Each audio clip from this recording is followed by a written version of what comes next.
Hi, everybody.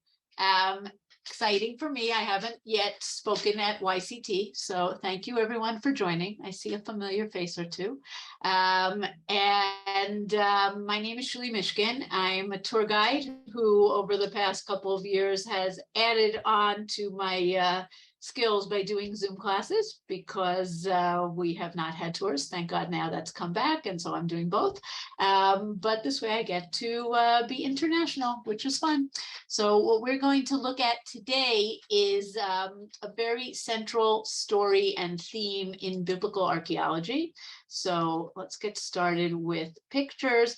There are some sources. There's a source sheet that I assume you guys have gotten, but there's not tons of stuff. So you'll be able to see it in the pictures as we go along. Just as a short, just aside, people who have questions, I am so happy to have questions, but please put them in the chat and I will try to get to them at the end to the best of my abilities. Okay, so we are going to be talking about one of the issues in biblical archaeology. Okay, we're going to start off with a little bit of an introduction of what is this concept of biblical archaeology? What is the idea? There are many questions that one could deal with. The one that I chose for today is the story of King Solomon, and specifically King Solomon's cities. Okay, the cities that the Bible, that the Book of Kings tells us were his major cities. We're going to see what they are as we go along, and how that has been proven and or disproven in archaeology. Okay, so that's basically the question that we're going to be looking at today. Of course, in Tanakh, right, especially in the Book of Kings, also in Divrei Yamim, in the Book of Chronicles, you have the highest regard for King Solomon until the end, right? Until his sinning, his too many wives, his idolatry or support of idolatry. But in the beginning of his reign, certainly he's seen as the wisest king. He's seen as the king that is able to continue the legacy of his father, King David, and bring it even further.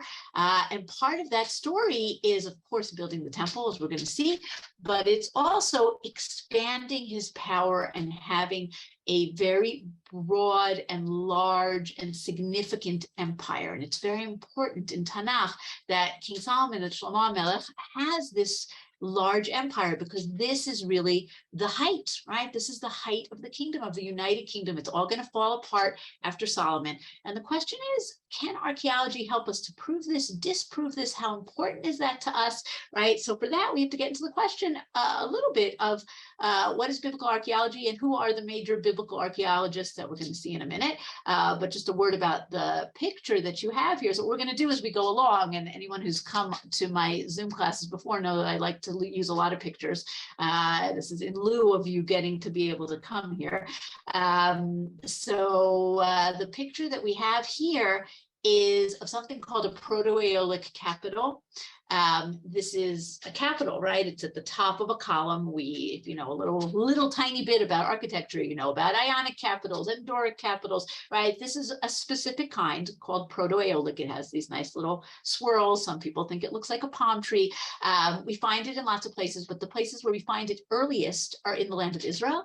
And the places where we find it in the land of Israel are places that have some connection to royalty, right? To capital cities, to kings. So we find them in Jerusalem, in the city of David, and in Ramat Rachel.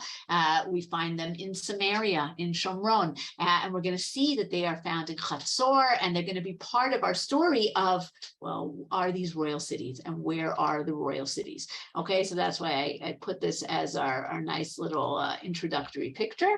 But let's start with, who are the biblical archaeologists in your neighborhood? Okay, so the idea of biblical archaeology is the concept, and archaeology, of course, is a relatively new science, right? 18th century, 19th century. The idea of looking at the land to understand the book, right? To understand the story. and vice versa, right? Looking at the book to understand the land. And this is done not only in archaeology, it's also understanding nature, right? Understanding the flora and fauna of the land of Israel, but certainly in archaeology. And one of the great stories of Zionism is not just coming back and building the Jewish state and settlement, et cetera, but discovering our history in the land and our connections in the land. But like any discipline, and particularly in the humanities, the pendulum swings back and forth, and there are trends and there are fashions. And what began as, well, let's find the truth of the Bible in the land, now it's gone in a bit of a different direction. So obviously, these are not all the archaeologists who have studied the Bible and have worked in the land of Israel. There are many, many. But I wanted to bring you a few kind of signposts, right? A few important people who are, as we say in Hebrew, avnei derech, right? People who are kind of showing us the trends and the changes. I always like to start with the one who I think is least well known, and that's Shulie Mishkin, who you're looking at and you're saying archaeology doesn't happen until the 18th century, she just said. And here we have Shulie Mishkin, 13th, 14th century. He's not technically an archaeologist. He is a scholar of the land of Israel. He's an extraordinary person. He comes from Spain, first France and then Spain. And this is in the time of the expulsions from Western Europe. And he makes his way to the land of Israel. He actually lives in Beit Sha'an.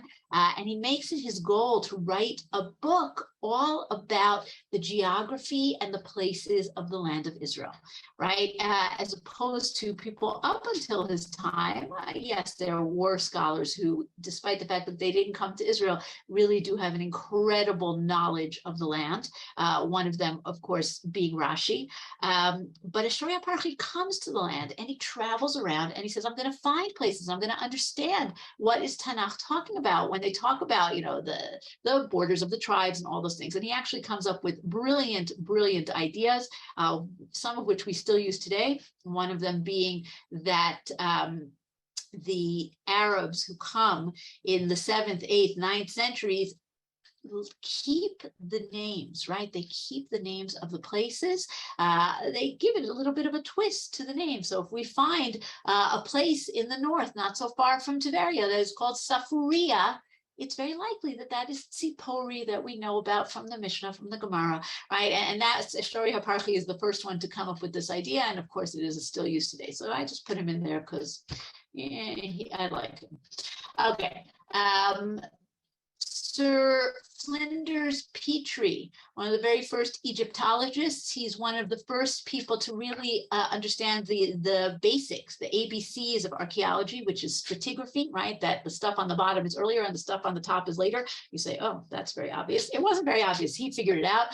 He also figured out how to use pottery as kind of like a dictionary. If we find pottery that we can prove is from the 2nd century because we have an inscription or something else, then pottery that looks like that we find somewhere else, that can help us to understand that this is also from the 2nd century. He also found the very first reference to the nation of Israel outside of Tanakh, and that's the Merneptah Stela. So that's all very important. Moving on to William Foxwell Albright, and Petrie and Albright, both of them are Christians, and Albright really raises up a whole school of biblical archaeologists, and he directs the American School of Oriental Research, and he does a lot of important excavations, and he follows the line, right, which is pretty common in the 30s, 40s, 50s, that if it says it in the Bible, then it's true. And we're going to read the Bible and we're going to go look for the places, and the two things go together. Okay. Our first Israeli example here is Yigael Yadin, okay, who is really probably the most famous Israeli archaeologist, very early archaeologist, one of the very first ones in the state of Israel, although not the first. His father, Eliezer Sukenik, was the founder of the archaeology school in Hebrew University. But Yigael Yadin, we're going to talk about him again because he excavates in Hazor and Megiddo that we're going to talk about. And he very much says, without blinking, he writes it in one of his books, I dig with a shovel in one hand and the Bible in the other. Okay, now no archaeologist today says that. You could be a very, very religious person. You don't say that. It's not something that people say anymore. Right? But Yemei Iyun in the 50s, in the 60s, in the 70s, he said that, and that was what people did. But then, of course, we have to have a revolution. And that's where we get to Professor Finkelstein, who is somewhat of a poster child for not looking in the Bible with a shovel in hand, right? Now, it doesn't mean he disregards the Bible. Of course he does.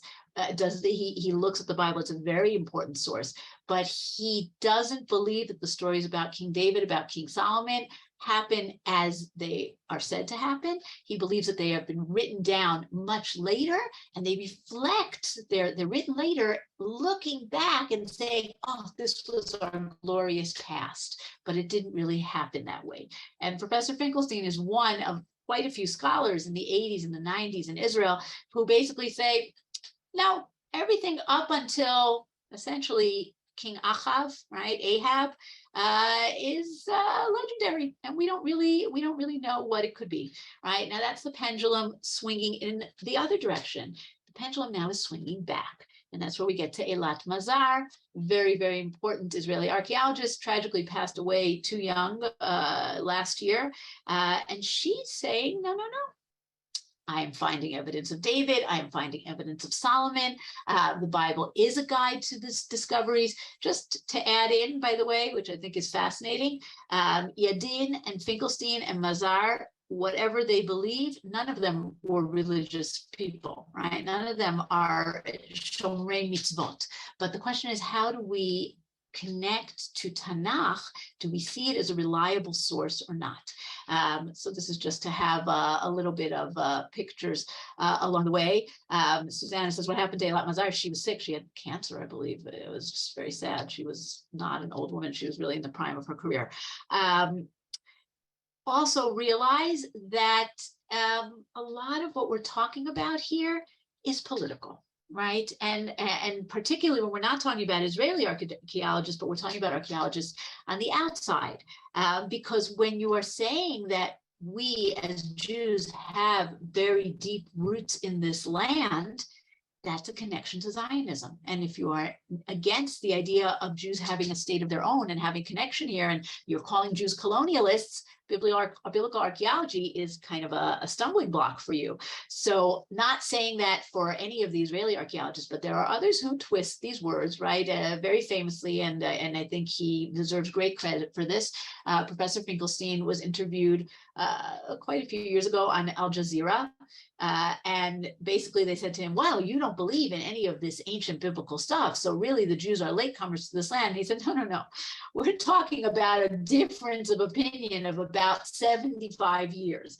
I don't think that King David was the larger than life figure that he's portrayed in Tanakh. I do think that King Ahab, who comes along a century later, was a great figure. So you have to acknowledge that there are political elements to this as well. Professor Joshua Berman says that if we called the Tanakh, instead of calling it the Bible, we called it the Encyclopedia of the Ancient Near East, right? People would take it much more seriously. So politics, religion are all connected up to this. Okay, so just a couple of pictures just to bring us back to life, right? Here's Yigael Yadin, who was very much like a very dashing, dramatic. He went and he found Bar Kokhba's letters and he discovered the skeletons of Masada, right? He was very much this image of the young new Israeli state coming back and literally digging for our roots.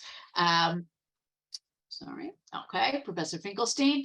And also, just to add in one last little piece, anyone who's ever been involved in academia knows that part of academia is knocking down the theories of the people who came before you, because if you don't do that, what do you have to offer, right? So not to say that these guys don't believe in what they're thinking, but there has to be a certain amount of, I can't take everything that he said seriously, I have to bring you my own theory. Okay, so that's Professor Finkelstein, and here's Professor Mazar.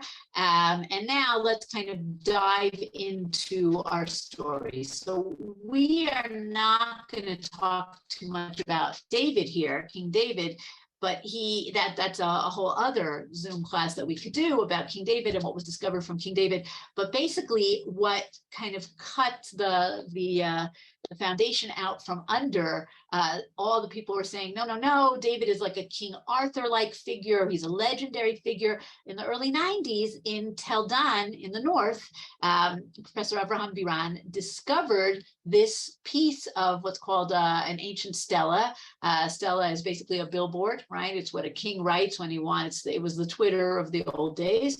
Right, when I write, this is, I did this and I did that, and I am such an amazing king. And this is written by an Aramean king, right? Hazael, the king of Aram. And he writes, I defeated this one and that one, and I defeated the king of Israel, and I defeated the king of, and if you can read your ancient Hebrew letters, you may be able to read this, okay? Here's my annotate. Is it not here?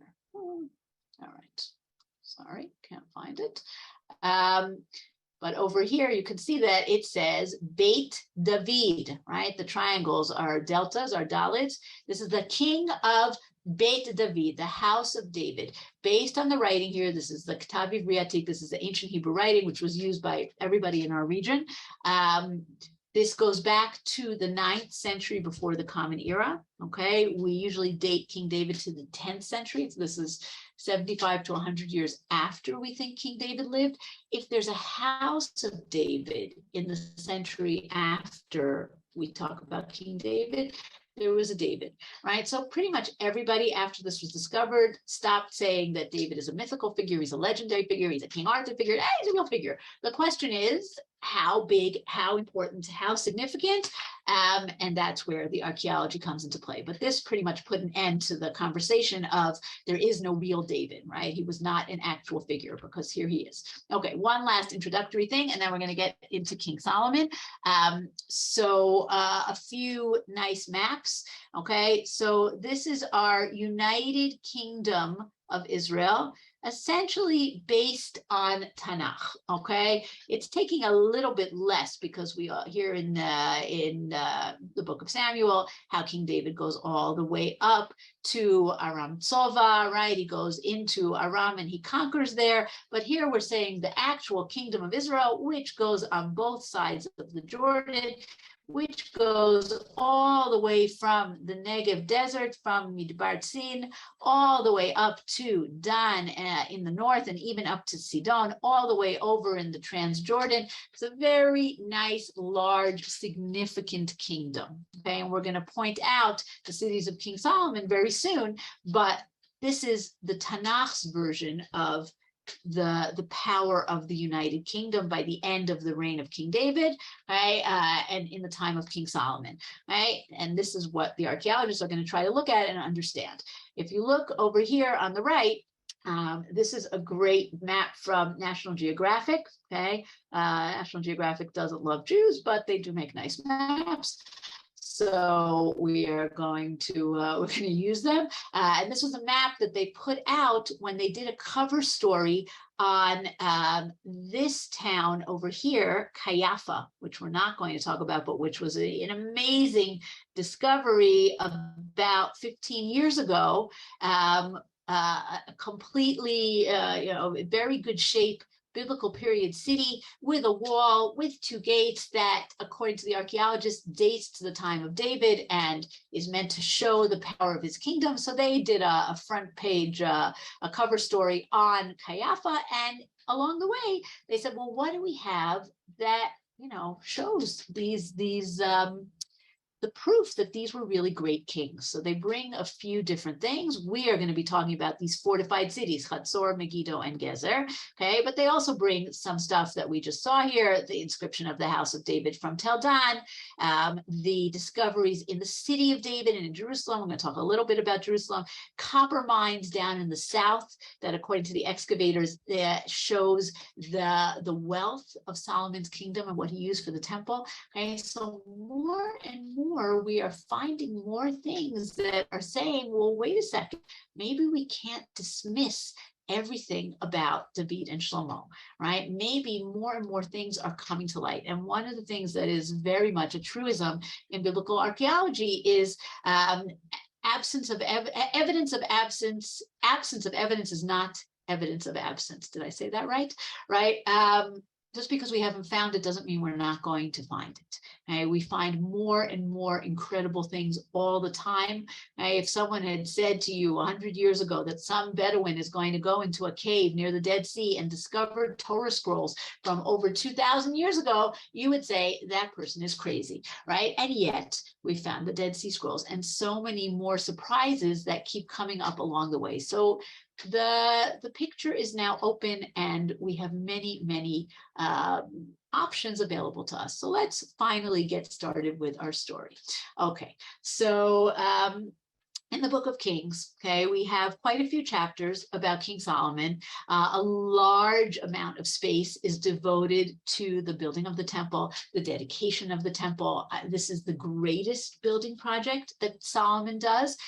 And almost as like a little bit of a footnote, we hear about his other building projects, right? And we have this one little source here in the book of Kings, chapter 9, verse 15. This is the account of the levy which King Solomon raised to build. What is he building? First of all, taxes, very high taxes. Taxes doesn't mean money, by the way. Taxes means labor. But we know that Solomon takes a lot from his people. And they agree to it because they see themselves as partaking in this very important national project. Okay, that's an interesting story to talk about in a different context. But they agree to all of this forced labor that and goods that King Solomon takes from them because they believe in what he's doing. And this is the account of the levy which King Solomon raised to build the house of the Lord, i.e. the temple, his own house, beautiful palace in Jerusalem, the Milo and the wall of Jerusalem. We'll come back to that in 1 second. Hazor, Megiddo, and Gezer. Okay, so we've got the first half of the verse is all about things in Jerusalem. Okay, the temple, the palace, the expansion of the city, and the walls around the city. And then we've got these 3 other cities that we're going to be spending the bulk of our time on, but I really get very short shrift in the verses themselves. So what does he build? Okay, the temple, unfortunately, at least at this point in time, we have no archaeological remains of the temple. A, because today, for political considerations, you cannot excavate on Har HaBayit. B, because the second temple was so massive and so enormous that chances are not great that we have too much left from the first temple. We have a little bit from King Solomon's palace. We're going to see a little bit. We have some of the wall of Jerusalem. The Milo is the fill between the hill of the city of David and the hill of the Temple Mount, right? The Ophel, and the Milo is the fill, the Malot, in between. Okay, Eilat Mazar dug on the outskirts of the Temple Mount in what's called today the Ophel, and she found this nice long section of a wall. And it's actually very interesting because you can see you have this wall, which is about 40 meters long, 40 meters, give or take 120 feet, okay? Right next to it, you can see that there is another wall, okay? This is the Byzantine city wall. This is from 1,500 years ago. This, according to Mazar, is from almost 3,000 years ago, okay? But they're built in the same place because it's a logical place to build a wall. And she claims that this is Solomon's wall, that he expands, that he adds to the city. Okay? Other archaeologists disagree. They don't place it much later. They put it about 100 years later. But she says, no, this is Solomon's wall, and it shows you Solomon's power in expanding the city and in putting the wall around it. This is, I apologize, a little blurry. This is a diagram of the excavations that she did there in the Ophel, where you have the piece of the wall right over here, okay? You have an entrance to this whole compound where the palace was and the temple was, this gatehouse that she discovered, okay? She dates the gatehouse and the wall, she dates it all to the time of Solomon. Like we said, other scholars say, no, maybe it's 50 years later, 75 years later, right? But she dates it to the time of Solomon. And maybe the most interesting thing here, we have what's called the royal structure, which is, don't get excited, it's not a throne room, it's not, King Solomon's treasures, it's a storeroom, but it does have elements in there first of all, the pottery shows us that it goes back to the time of King Solomon. Okay, the fill that's in the between the floor, okay, shows us that it dates back to the 10th century before the Common Era. Okay, we also have very large jugs that seem to be part of the storage for the king's kitchens. Okay, so we have nice excavations in Jerusalem that give us a sense that Solomon does build himself a palace, build the walls around the city, builds the temple. Okay, the temple is definitely his greatest project. Okay? And like we said, we don't really have any physical evidence of it, although now that we're discovering these copper mines in Jordan, perhaps there's an evidence of the material that was used that was brought to here in order to make the temple, and it gives us a sense of the wealth that Solomon had to put into his projects. But we, like I said, are going to spend our time in these other 3 cities. Okay, so we have 3 cities that we're going to see have some similarities. Do they all date to the time of King Solomon? Now, all 3 of them, we're going to see them on the map in just 1 minute. Gezer, Megiddo, and Hazor, they all were very powerful and important Canaanite cities. Okay, these were cities that at the height of the Canaanite power, right, what we call the Middle Bronze Age, so give or take 3,500 to 4,000 years ago. These were major, important Canaanite cities, trade centers, okay, well-fortified cities. Eventually, they are conquered by the Israelites. Do they become these 3 important cities of King Solomon? Now, we're going to see that all 3 of them share a very significant characteristic, which is what you can see in these nice drawings from the Madane project, which is the gates of the city. Okay, now when we think of gates, we're going to see the gates in a moment. Okay, but when we think of gates, do not in your mind think of Jaffa Gate, right? Or Damascus Gate, which is basically just one entrance, right? It's often an arch, you walk in, and that's the whole thing. Gates in biblical times are a complex, okay? A lot of things happen at the gate: business, religion, judges, security, right? A lot of stuff happens at the gate. You need space at the gate. So in biblical times, you have gates with chambers, okay? Sometimes there are 4 chambers, sometimes there are 2, but often they are 6. And that's what you're seeing here. 1, 2, 3, 4, 5, 6, okay? All 3 of these cities have identical 6-chambered gates, so similar that Yigael Yadin, who dug in Megiddo and who knew about Gezer, when he went to dig in Hazor, he actually drew an outline on the ground for his workers of the gate. He says, you're going to find this. And they do, right? Now, is that enough to show us that these are all built by the same architect, urban planner, right? All by the same king? Maybe, maybe not, right? But let's keep that in mind as we go along. Okay, so the location of these 3 cities. Why does Tanakh bother to tell us about these 3? These are obviously not the only cities in King Solomon's kingdom, right? We saw back there when we looked at our map, right? We've got lots of cities. Why don't we talk about Beersheba? Why don't we talk about Dan? Why don't we talk about Shiloh and Beit El, right? Significant religious centers. Well, we talk about Gezer, Megiddo, Hazor, and Jerusalem, of course. Why? Okay, so besides the fact that they are each one is in a different part of the country, okay, Hazor in the north, Megiddo, give or take, in the center, because we're going to assume that the Negev people don't really live in. So Megiddo in the center and Gezer in the getting to the south, right? So we have a representative city for each section. This, by the way, is one of the arguments that archaeologists who come along and historians who say, this is written later because it wants to aggrandize King Solomon and talk about his great power. So of course you're going to give him representative cities in each part, right? If you want to say, the great United States president who built the cities of Los Angeles and New York, and give me a place in the middle. I'm a New Yorker, what can I do? Kansas City, right? We want to have to show us that he controls the whole country, right? But the other thing besides that is that these three cities are very close to the major road in ancient times, right, which is called the Via Maris, right, Derech Hayam, the sea route, coming up from Egypt, going not along the coast, because the coast is kind of swampy, but sort of inland, going up passing Gezer, getting to the very important, we're going to see this in a moment, Jezreel Valley, which is where Megiddo is, and then you can cross over and you can go up towards Hazor and go out to all the kingdoms in the northeast.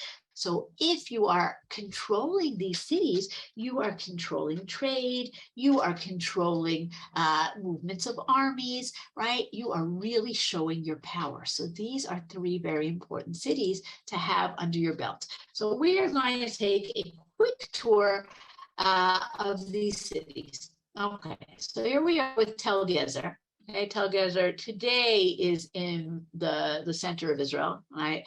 It's a rather sleepy place, despite the fact that it's so close to so many major cities like Rishon LeZion and Rehovot, right? Not far from Tel Aviv, but it's on the outskirts of a kind of a small little village called Karmei Yosef, but it's also in a major valley, okay, the Ayalon Valley, right? If we remember the book of Joshua, Shemesh b'Givon v'Yareach ve'emek Ayalon, right? The sun stands still in Givon and the moon in the Ayalon Valley. But this is very nice, easy access to the coast, to the mountains. It's a very, very good location, okay? We know it's Gezer, by the way, because in early Second Temple times, there's a Greek community here, Hellenist community, and we find actually boundary stones that say on them Gezer, all right? We actually know this is Gezer.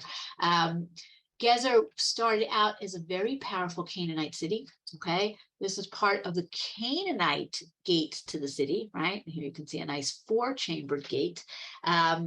It's founded already in the 3000 BCE, okay? It reaches its height 2000 to 1500 BCE. It's a very significant city. We hear about it in the Amarna letters. It's fortified. It controls the whole area. We actually have mud bricks as part of the walls and the towers, mud bricks that are 4,000 years old, which is pretty wild. Mud bricks can actually last for a very, very long time. The Canaanites of this city had some kind of a ritual site, which we don't 100% understand what it is, but it has these major monoliths, these monuments. Was it a religious site? Was it a site that signified their brit, right? Their covenant with other nations?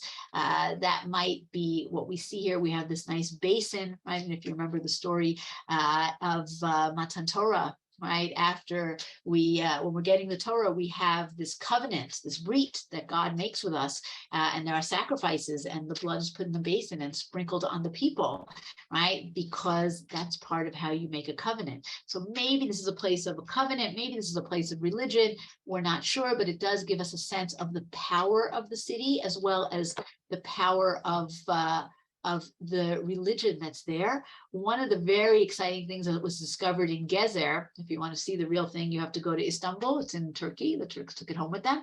This is called the Luach Gezer. It's basically a very early farmer's almanac. Okay, it tells you the months, 2 months of harvest, 2 months of sowing, 2 months of planting. But what's exciting about it, you can see it's written in the ancient Hebrew script. And this is one of the earliest pieces of writing in our area, right? It's one of the earliest Hebrew inscriptions written by the Canaanites, because everybody's using the same letters, right? But it's one of the oldest Hebrew inscriptions that we have. So that's just an exciting thing in and of itself. And one more thing about Canaanite Gezer, they have a very large and very sophisticated water system, 210-meter tunnel going all the way down to the groundwater that's outside, okay? So we have a powerful Canaanite city. It's a vassal to the Egyptians, like all of these Canaanite cities, but it's still very strong. And it doesn't get conquered in the time of Joshua. When does it finally become part of the united Israelite kingdom? When it's given as a nice wedding present, right? Some people get China, but if you are the Paro of Egypt, you give cities. And that's exactly what we hear about in the book of Kings. When King Solomon marries one of his many wives, it's a very, very important alliance that he makes, right? Remember, in those days, wives are not mostly for love or for beauty, but for alliances. And he makes this very significant alliance by marrying Paro's daughter. Okay, so what does he get as a nice wedding present? Paro, king of Egypt, right? This is Paro Siamon, had gone up and taken Gezer and burnt it with fire and given it for a portion unto his daughter, Solomon's wife. So what this tells us, by the way, is that even if Tanakh wants to tell us that King Solomon is a powerful king, he's not necessarily powerful enough to take Gezer, which is in the heart of the valley of the Shvelah. It's in the heart of Canaanite power. And there are a lot of places that take a long time to be conquered. And this, he needs a little help. And he gets a little help, and he gets it from Paro, from his father-in-law. So don't say that your father-in-law never gave you any gifts, right? So he gives him gifts, and then he proceeds, King Solomon, to expand the city, right? And he goes down the hill from where that Canaanite gate was, and he builds his own wall, right? Here's the city wall, and he builds his own gate. Remember our 6 chambers, right? 1, 2, 3, 4, 5, 6. It's actually in beautiful shape. You can see it even more nicely here. It's such a well-built entrance to the city that it has a nice drainage channel. You can see that better over here. Underneath the street, this is uncovered because the archaeologists excavated it, right? But a nice drainage channel under the street and a passageway up on top of it. This is a very, very well-planned, well-built city, right? And the gates, like we said, are very important. Can we date this gate to King Solomon, right? Do we take the Bible at face value? Can we date it to King Solomon? So just recently, relatively recently, there have been excavations that have been done here by the gate. By a university from the southern United States. And they discovered near the gate a very nice sized palace. That's what you're seeing over here. And it has lots of artifacts, and it is incredibly destroyed in a huge fire. Right? Why is that helpful to us? Destruction is awesome for archaeologists, not so much for the people who live through it, but for historians and archaeologists, destruction is great because it kind of freezes things in time, and you can see the artifacts. And based on the artifacts that are here, and based on the destruction here, we date this destruction to Paro Shishak.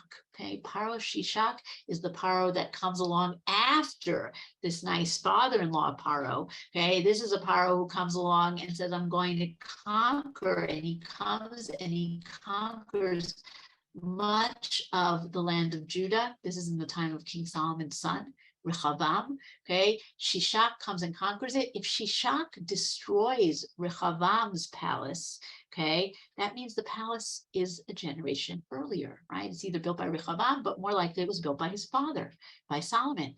So we have a pretty good dating for these gates of Gezer. If the palace works for us, then the gate, which is really contiguous with it, works for us as well. Okay, so we have one of our cities, which not 100%, but let's say 90%, we can date it to King Solomon.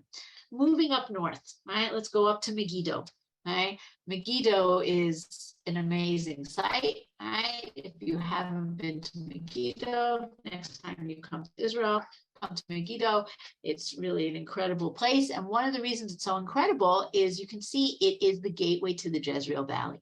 If you control Megiddo, this is the tell of the city of Megiddo. If you control Megiddo, you control the road that goes into the Jezreel Valley that cuts across the country from east to west. And that is something that everybody wants. The first recorded battle that we have in our area, Paro Tutmos, we hear about it over 3,000 years ago. He comes to conquer Megiddo. And from Paro Tutmos all the way up to General Allenby in World War I, everybody wants Megiddo, to the extent that what is the Christian term for the end of days, when there's going to be this huge battle that is going to destroy the world, but then you're going to have the second coming and all these good things? What do they call it?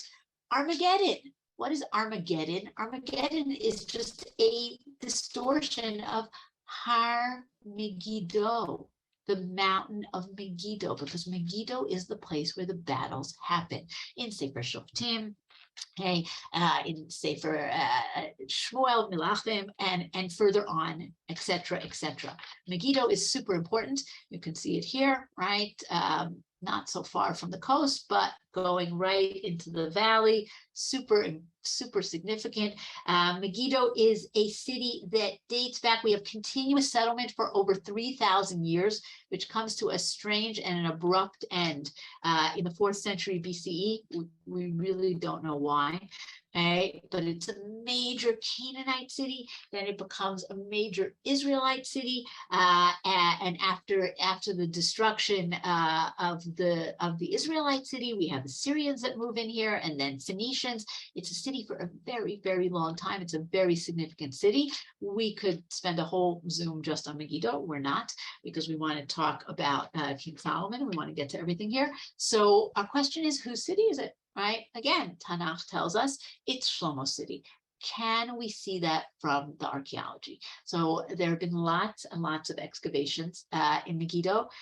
One of the early ones in the end of the 19th, the beginning of the 20th century was an archaeologist whose name was Gottlieb Schumacher, and he discovered a seal. Right? He discovered this seal. This is actually a copy, but he discovered this seal, which has nice Ktav Ivri, which has the old Hebrew letters, which say on it Shema Eved Yeravam. This is, if you are an important person in the old days, anybody has a seal, right, has their own ring. It's what we call Tabat HaMelech, right, the king's ring. And you use that to seal your important papers so that they can't be opened or to be put in archives. So a king, of course, will have it, but not just a king, all kinds of important people. This guy named Shema, he is the servant of Yeravam. Okay, who is Yeravam? Not Yeravam the first, who is responsible for the divided kingdom. Yeravam the second, right? Yeravam the second, who lives after the time of King Ahab. This is in our 8th century of the Common Era, before the Common Era. So we know we have Yeravam here, but are there kings here who come before him? By the way, what happens to the seal? Schumacher is so pleased with the seal, he's so excited that he goes to the Ottoman Turkish Sultan who's in charge at the time, Abdülhamid, and he presents it to him as a fabulous gift. Here, take this incredible discovery. Abdülhamid couldn't care less about archaeology. He basically throws it in the trash. We have no idea where it is, but we have a copy of it, which is nice. So that's a good thing. But let's go to our story of the gates, right? Let's go back to our gates. So we see the gates, right? Very important part of the city. So just like Gezar has gates, Megiddo has gates as well. A lot harder to see them here because another excavation that came to dig here, another expedition from the University of Chicago, actually unearthed a 6-chamber gate. When you look up here, you can see 1, 2, 3 chambers. Where's the other side? The other side was actually taken back to Chicago. So we only have 3, we don't have 6. Today, they've done a whole revamp of the Megiddo National Park, and they put up a copy of 3 of the other 3 chambers, but the real thing is not there. But here we have our lovely 6 chambers, right? Very nice. It fits very nicely with Gezar. We have an outer gate, we have an inner gate. Beautiful. If we have the same planning, right? We have the same architecture. It's the same king, right? Not necessarily, right? 6-chambered gates are something that we find in other places. It doesn't have to be King Solomon. It can be King Solomon. It doesn't have to be King Solomon. We have to look further. We have to understand more. Okay. So we have to look at the wall that's connected to it, right? It's the style of the wall is not a wall that has rooms in it, a casemate wall, which fits with the time of Solomon. It's filled in. So maybe that doesn't work, but maybe the wall was built later. So the jury is out on Megiddo. Some archaeologists claim that it is from the time of King Solomon, right? Gabi Barkai, Ami Mazar, right? Other archaeologists say, no. It's not the time of King Solomon. We're going to move it forward to the next great king, not great in Tanakh terms, but great in terms of his power, and that's Ahab, right? Ahab. When do we hear about Ahab? Ahab is, give or take, 75 years after King Solomon. We're not talking about a huge amount of time, okay? Ahab is the first king that we really have a lot of outside references to. We hear about him in other Near Eastern sources. So far, we haven't found anything about David or Solomon. In other Near Eastern sources, we had that Beit David, but not David himself. But Ahab, we do hear about because he's a player on the world stage. He's involved in rebellions against the Assyrians, and we hear about him in other places. And we can date him to the city of Megiddo. But is he the guy who builds these gates? Or does he build later stuff? So basically what we have to understand about Megiddo is we have 2 layers. We have many layers, but the layers that are important to us, we have the layer of the gates and palaces, and we have a layer of stables. If Shlomo builds the gates and the palaces, Ahab builds the stables. If we say, no, Shlomo is not here at all, Ahab builds the palaces and the gates. The next one, Yerovam II, right? Remember him? Sorry. Yerovam II builds the stables. So that's a question that the jury is kind of out on in archaeology, right? Some archaeologists will say, yes, it's correct that the gates are built by King Solomon, the palaces are built by King Solomon, and the next layer above it, the stables, are built by Ahab. That actually is very, very fitting, right? That's perfect, because what do we know about Ahab? We know he's a very cruel king. He worships idols. He gives in to his wife on all sorts of things. But we also know that he's a very powerful king who has chariots, who has horses, who has stables, right? What does Elisha say about Eliyahu? It says, Avi, Rechev Yisraelu Parashav. You are the stable, the chariots of Israel. Because really most people said, no, Ahab is the stables of Israel, is the chariots of Israel. So Megiddo is not quite as clear as Gezer. Is it Shlomo's gates? Is it Ahab's gates? Or the jury, like we said, is still out. And we're going to go to our last city, our third city, and that's Hazor. And Hazor is probably one of the most underrated archaeological sites in the country. It's massive, okay? It's the largest tell in the whole country. It's up in the north. We'll see in a minute where it is exactly. Today, the archaeological park is on the top, and this is a great aerial view where you can actually see our nice 6-chambered gates right here, okay? There's a whole other area down at the bottom, right? Lower Hazor. Hazor was an enormous Canaanite city, okay? Very, very important trade center where the city was on the top of the tell as well as at the bottom. Once Canaanite Hazor is destroyed, when it's rebuilt, again, perhaps by Solomon, perhaps not, it becomes a much smaller city only at the top. So this aerial picture is actually very useful because when we talk about the Canaanite city, it's filling up this entire area, right? It's a massive city. When we get to the Israelite city, much, much smaller, only on the top.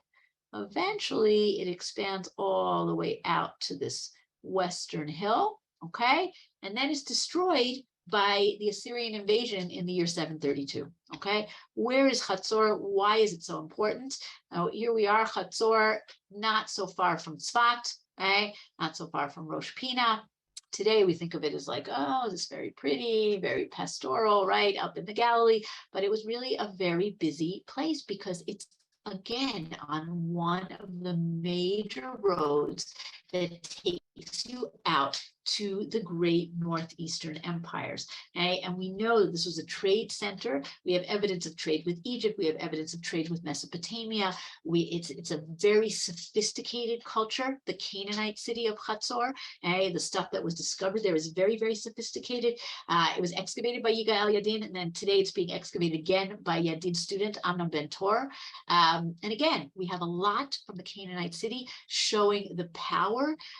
We have gifts that were sent to the Canaanite city from Egypt, from other parts of the ancient Near East. We have these incredible monumental temples that give us a sense of the power of the Baal and of the Canaanite religion. Okay, and then we have really what's the amazing thing to me about Hazor is evidence of the destruction exactly at the time of the entrance to the land, right? When we read about Hazor in Tanakh, right, in the book of Joshua, we have, right, how does the conquest go in the book of Joshua? The children of Israel cross the Jordan, they come in, they conquer Jericho, right, Jericho, down in the south. They move towards the Ai, they move towards the center of the country with the story of the Givonim, okay? They kind of cut the country in half, and the last battles that they have are up in the north. Okay, and there's a coalition of Canaanite kings headed by the king of Hazor, who seems to be the most powerful of all of them. And it tells us in the book of Joshua that when the Israelites conquer this coalition, right, vanquish this coalition, they destroy only one city, and that city is Hazor. All the other cities are not destroyed, but Hazor is destroyed by fire. What did Amnon ben Tor discover in his continuing excavations in Hazor? He found this enormous Canaanite building, maybe a palace, maybe a temple, not so clear, okay, but dating back to the 12th century before the Common Era. And he found evidence of a massive conflagration that happens there. A huge fire, decapitated Baal statue. Okay? It seems very clear that this is happening because the Israelites are conquering in Hazor. Right? That's not a part of our Solomon story, but it's just interesting to know about.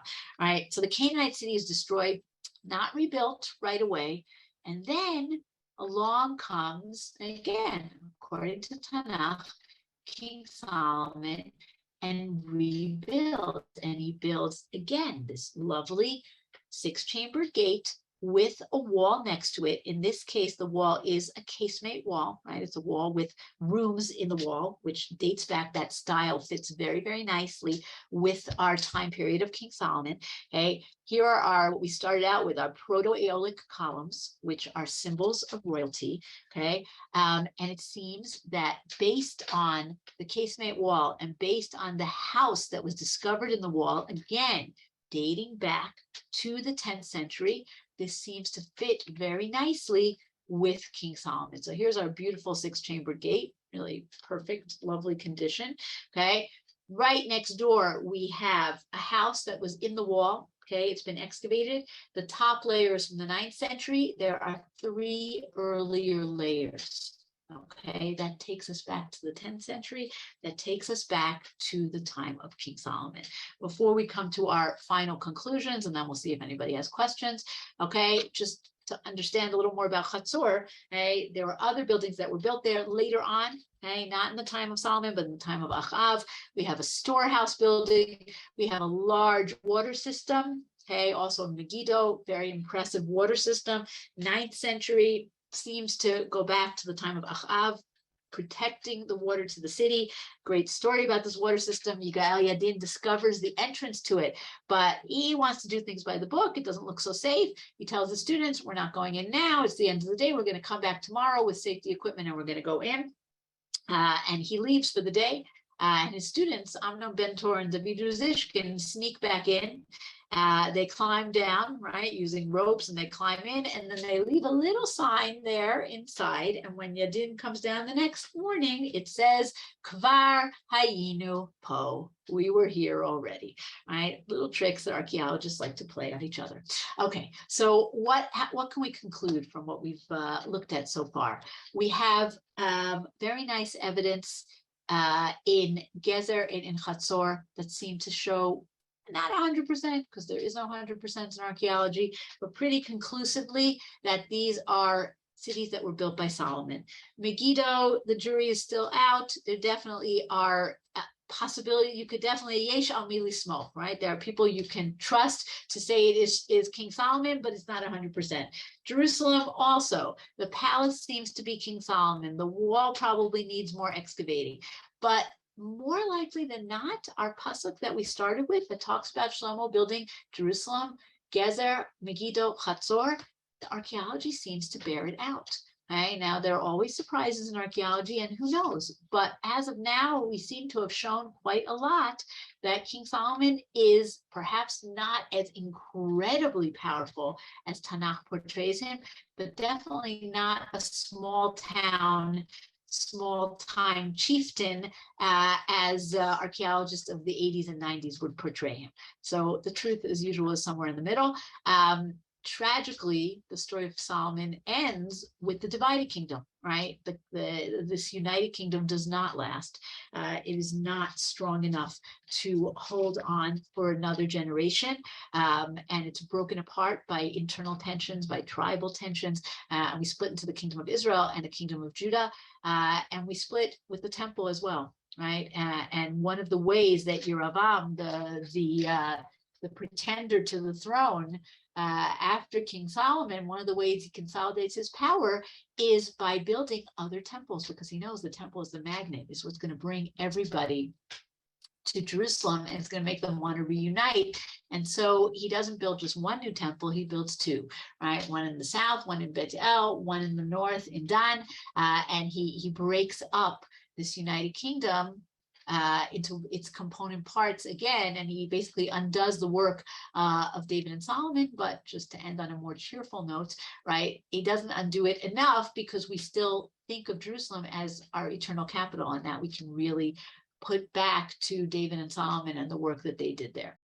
Thank you, everybody. Enjoy your lunch.